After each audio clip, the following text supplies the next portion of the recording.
कोल India limited, आप सबको पता है कि 650 प्लस इसमें वैकेंसी आ गई है। बहुत अच्छी वैकेंसी है सभी लोगों के लिए। तो बहुत बच्चों का ये डिमांड था सर इस सब्जेक्ट वाइज वेटेज अगर थोड़ा सा बता पाते आप, तो बिल्कुल मैंने इस पर देखा कि 2019 में जो पेपर हुआ था उसका किस तरीके से सब्जेक्ट का क्लासीफाई किया गया था।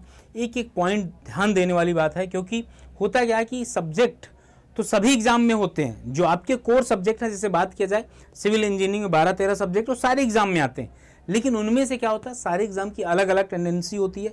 कोई कौन सा सब्जेक्ट को ज़्यादा वेटेज देता है, कोई कौन सा सब्जेक्ट को वेटेज देता है। तो अगर आप CIL की तैयारी करना चाहते हैं, मतलब कोल इंडिया लिमिटेड की तैयारी करना चाहते हैं जिसमें कि 650 प्लस वैकेंसी है, तो उसके सिविल इंजीनियरिंग का सब्जेक्ट वाइज वेटेज क्या रहने वाला है, ध्यान से देखिएगा। और क्या स्ट्रेटजी रहेगी, सबसे पहले कि ये वर्ड बहुत ज़्यादा पिंच करता है जब आपका सिलेक्शन हो जाता है और अपने घर फ़ोन करते हैं कि माँ मैं सेलेक्ट हो गया, और वो दिन आप लोगों के लाइफ में भी बहुत जल्द आएगा, लेकिन भाई उसके लिए संघर्ष करना पड़ेगा, मेहनत करना पड़ेगा। याद रखिएगा सभी इंजीनियरिंग वहाँ पर चाहे सिविल, मैकेनिकल, इलेक्ट्रिकल 2399 रुपये और 3x वैलिडिटी के साथ हैं। और यहाँ पर यूज करें कूपन कोड कौन सा, Y579। कौन सा कूपन कोड यूज करना है, Y579। Okay, Y579। अगर ये सब कुछ चाहिए और जब ये कूपन कोड लगाएंगे करीब 2100-2200 रुपये का पड़ जाएगा, देख लीजिएगा। ओके, आगे बढ़ते हैं।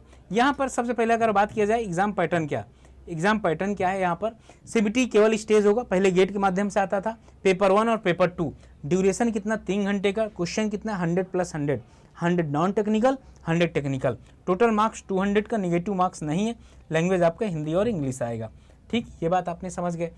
यहाँ पर आपके सिलेबस की अगर बात किया जाए, पेपर फर्स्ट में GK रीजनिंग, ये तो आपके बॉडी में ब्लड में इनबिल्ड हो गया होगा।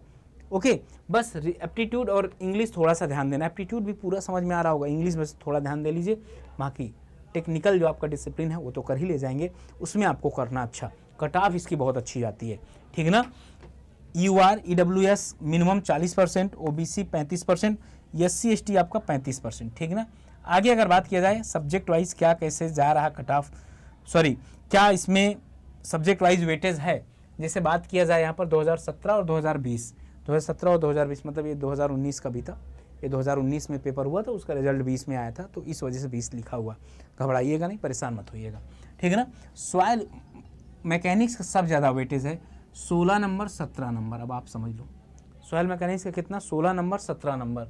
Environmental engineering 15 number 17 number. और आजकल इन्वायरमेंट इंजीनियरिंग की जो डिमांड है वो बढ़ती ही जा रही है। सोम आपका 10-8, और बात किया जाए RCC 8 और 7, तो अगर आपने ऐसे ही जोड़ लें केवल यही 3 सॉइल मैकेनिक्स, इन्वायरमेंट, सोम और RCC, केवल अगर आप इतना ही जोड़ लें तो कितना हो गया, 16, 15, 2, 30, 1, 31, 10, 31, 10, 41, 8, 49, 1, 50 मान ले, तो 50% तो आपका केवल और केवल ये 4 सब्जेक्ट से आ गया। 50 मार्क्स आपके केवल और केवल 4 सब्जेक्ट से आ गए, ठीक है ना। 50 मार्क्स आपके 4 सब्जेक्ट से आ गए। बाकी स्ट्रक्चर आपका 4 नंबर इधर, 5 नंबर उधर, 3-4, फ्लूइड 3-4, और BMC इसमें कम आती है 5-4, ठीक है ना। हाईवे 6-7, हाईवे का अच्छा रोल है भाई, 6-7। रेलवे इंजीनियरिंग 4-3, इसका मतलब इसका भी अच्छा रोल है भाई। 4 नंबर अगर ये रेलवे में आ जा रहे हैं, इतना छोटा सा सब्जेक्ट बहुत बड़ी बात है भाई, ठीक ना। सर्वेइंग 2-3, OCF 3-3, OCF भी करने लायक है, बहुत छोटा सब्जेक्ट है। मैकेनिक्स आपका, मैकेनिक्स भी छोटा है, 4-5। इरिगेशन आपका 6-5, हाइड्रोलॉजी आपका 4-5, स्टील आपका 5-5, और CPM पट जो आपका 5-2, कुछ इस तरीके से है आपका, कुछ इस तरीके से। इसका मतलब ये है कि आपके ये यहाँ पर कोर सब्जेक्ट है। 2 साल में तो यही देखा गया भाई, बाकी तो कुछ देखा नहीं गया। 2 साल में ही देखा गया कि ये आपके कोर सब्जेक्ट हैं, इनको आपको बहुत अच्छे तरीके से पढ़ना होगा, समझ गए ना। इनको आपको क्या है, बहुत ही अच्छे तरीके से पढ़ना होगा, तब जाके मान पाओ कि यहाँ पर हो पाएगा। क्योंकि इसकी सिलेक्शन की कट ऑफ जो जाती है ना, फाइनल कट ऑफ की बात किया जाए 200, पिछले बार तो 210 में 165-66 समथिंग गई थी, 165-166 इसकी कट ऑफ गई थी, ठीक ना। तो ये आपका कुछ इस तरीके से सीन रहने वाला, ये आपका सब्जेक्ट वाइज वेटेज हो गया। तो आपको इन्हीं सब्जेक्ट पे फोकस करने हैं, ठीक।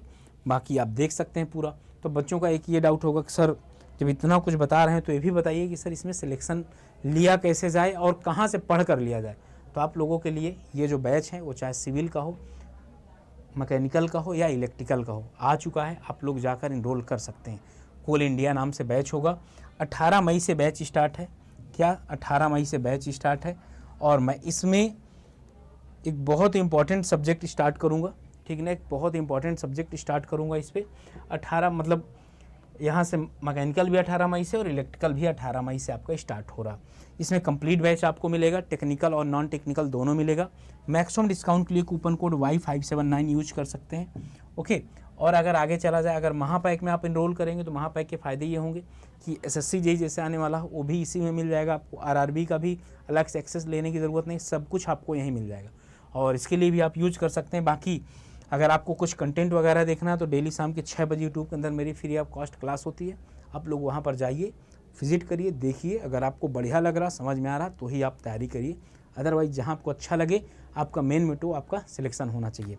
इसी के साथ बाइंड अप करता हूँ, फिर मिलता हूँ आपसे, तब तक अपना ध्यान रखें, पढ़ाई करते रहें। Okay, bye bye, love you, thank you and जय हिंद सर। चैनल के अंदर नए हैं तो चैनल को सब्सक्राइब करना मत भूलिएगा। बाकी ये जो सब्जेक्ट वेटेज बताया हूँ आप इसी हिसाब से पढ़ाई करते रहिए, मज़ा आ जाएगा। जय हिंद सर।